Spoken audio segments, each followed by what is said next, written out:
Guys, it's just 123 Gamer here, bringing you guys some Call of Duty mobile content to the channel. So in advance, before we start, I'd like to say that I haven't been playing Call of Duty mobile for like so long. I just been playing it for like 4 months. So basically I started in the month of March. So yeah, I've just been playing for 4 months. And another one, and the second thing is, do not be expecting a lot of uploads for this game, because I don't really have a game capture card, so I'm just using a basic screen recording which comes with our mobile phones. And a side note is that I'm not using a PC emulator or controller. Basically I'm just using my hands, but sadly I'm not able to show you guys the proof that I'm using my hands because I don't have a hand cam. But then again, I don't even have a face cam, so let's not rush with that first. So yeah, so by the title of this video, this is how to be a pro in COD Mobile. Basically how to be a pro as if amateur, like that. Basically one-upping your game if you guys want to take this game to the next level of seriousness. So yeah, with that said, let's hop into the first tip. So the first tip will be sensitivities.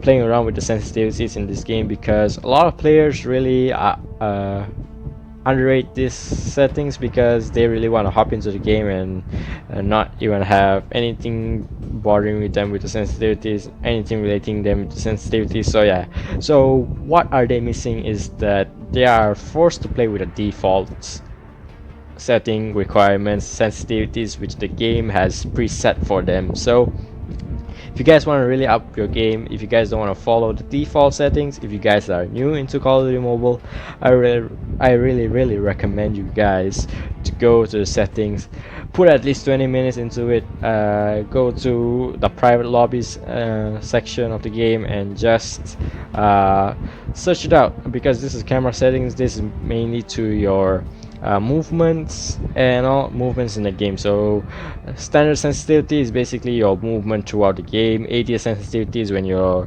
aiming down the sight. Tactical scope is basically your optics on your guns, and sniper scope is basically the sniper scope. So yeah, firing settings.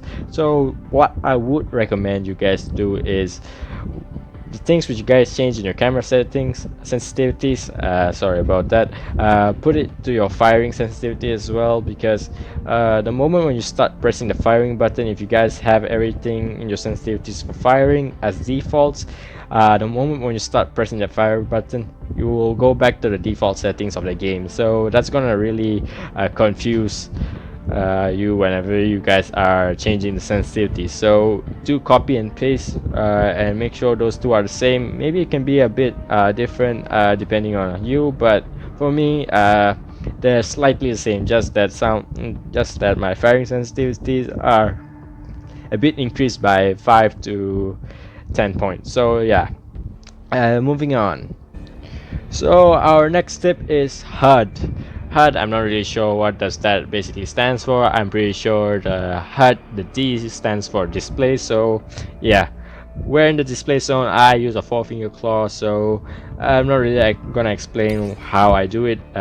Just that it's a bit confusing, but my right thumb basically controls the firing button, my right index finger controls the aim, crouch and jump, and also reload buttons, and my right index finger controls the aim down sight firing button, and my left thumb basically just controls the movement. So with that said, there's nothing much here. I do recommend you guys to change this up as well if you guys want to have your own type of play style and everything, but this doesn't really come towards play yet, unless you guys are going for a 3-finger claw or 4-finger claw. That's when the HUD really changes.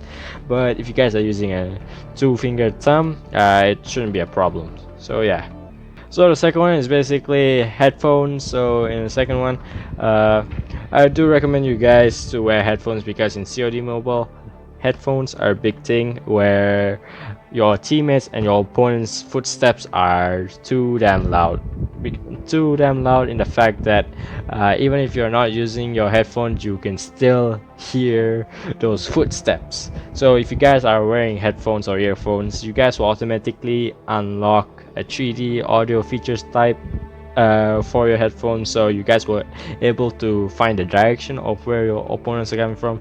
Basically, there are some case scenarios where you are able to hear your opponent from way across the map, but those are just exaggerating talks right there. But basically, you guys want to have this equipped because this really boosts up your chances of you getting to know where your enemies coming from and be ready to just shoot them down before they are able to shoot you and just pummel them to the ground. So yeah.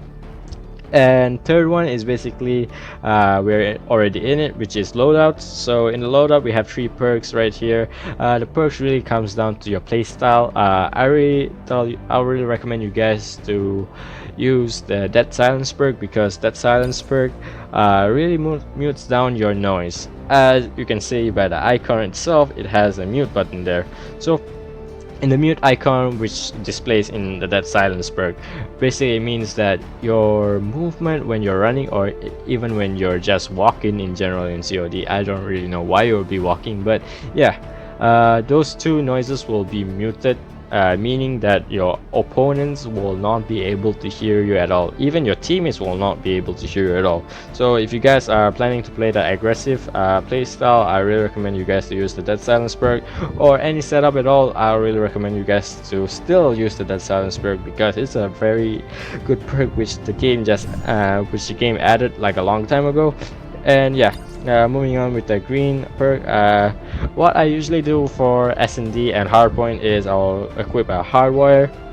Hardwire is because you won't be activating trip mines of opponents, so you won't be able to take those damage and you won't die.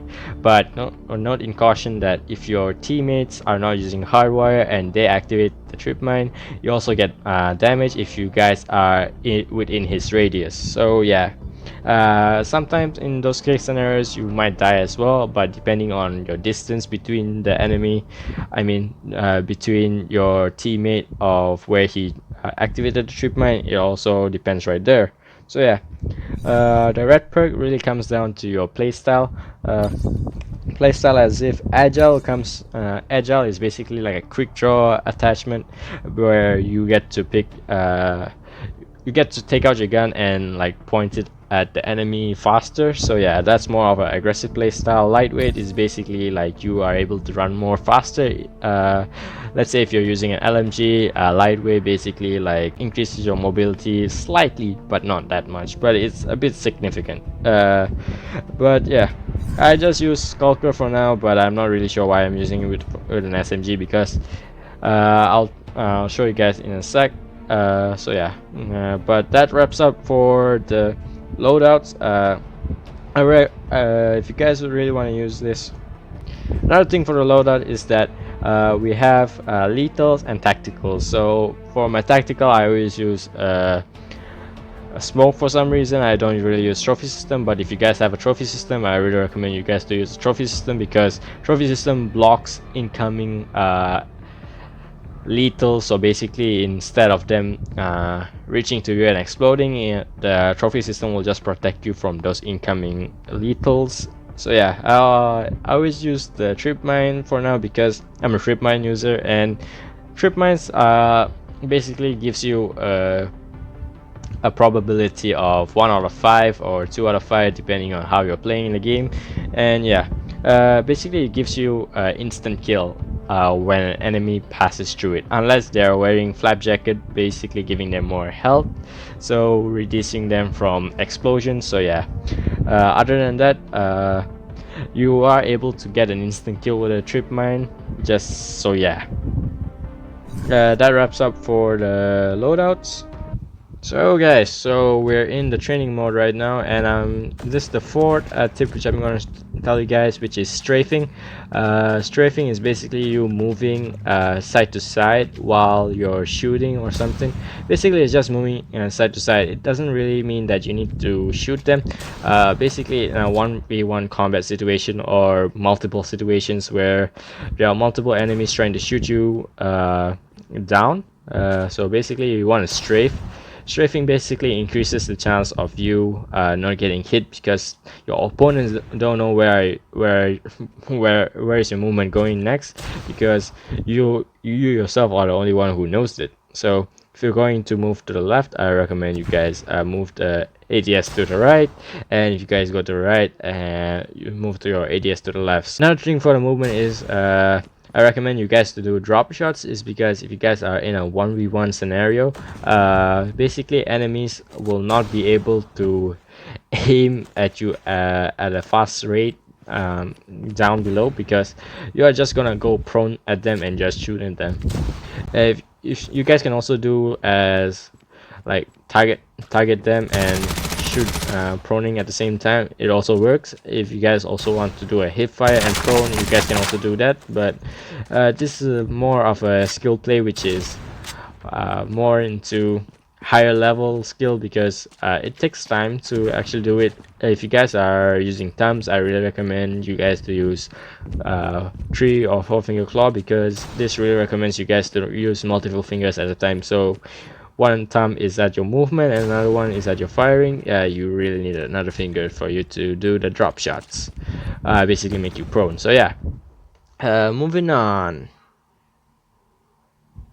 So the fifth tip is basically don't be toxic in the game, but I gotta say, toxicity is a thing which we can always avoid. It always comes with us, but in toxicity, the problem is that it also ruins the experience for other players as well, not only you. And the disadvantage of toxicity is that you'll have a higher chance of getting reported in the game, and if you get reported and you reach a certain amount of getting reported, you'll probably end up getting banned in the game. So yeah, that's another thing to note right there. And another thing is, if you were to be toxic, it basically ruins the experience of you playing the game. I mean, experience wise, let's say if you guys are playing with your online friends you just met in through the first game, and the second game you're just talking trash at him, he won't be too keen to play with you anymore, and maybe he won't be like sharing any useful tips and tricks which he learned throughout the way. So yeah, toxicity is a bad thing, is a big no-no for me. I recommend you guys not to do it, but yeah, that's the fifth one. And the sixth one is playstyle. Playstyle is basically you guys are in a game where switching roles between Slayer and OBJ player. OBJ player meaning by objective player, and Slayer meaning by you guys just going on a rampant kill streak. So yeah, sorry right there, I didn't really mean to do that, but I'm just gonna run here and there. So basically, playing roles. So let's say if you guys are playing hardpoint and your teammates are all of your teammates are focused on getting the OBJ, I recommend you guys playing a Slayer role. Slayer role really depends if you guys want to just go on a murder rampage or just want to stay at one spot. A spot where you're close to the hill but you're not close to the hill at all, but your enemies are using that pathway to go and capture the hill. So mainly in these types of scenarios, your enemies won't be even focusing on you because they want to get the OBJ first, because in hardpoint, once you get the hill itself, 1 second equivalents to 1 point. So they also want the advantage of it, so they won't be focusing at you at all. So this makes it easier for you to get the kill first. And if your teammates are playing Slayer, you vice versa, you become the OBJ player and you try your best to kill those enemies which are entering the hill. Don't worry, because as you're playing OBJ, your teammates are playing the role of Slayer. You don't really need to worry about it, because your teammates will most probably be killing off every enemy which is coming towards the hill. So yeah, it is what it is. Alright guys, so that wraps up for this video for Call of Duty Mobile. Basically those 6 tips and tricks which I told you guys. The fifth one is not really a tip, it's more of the attitude of you guys playing the game, but that really comes down to you guys whether you guys want to follow that or not. So basically, those 5 tips and tricks which I told you guys, if you guys want to really up your game, I really recommend you guys to use those stuff, because it's really gonna improve your game style and everything.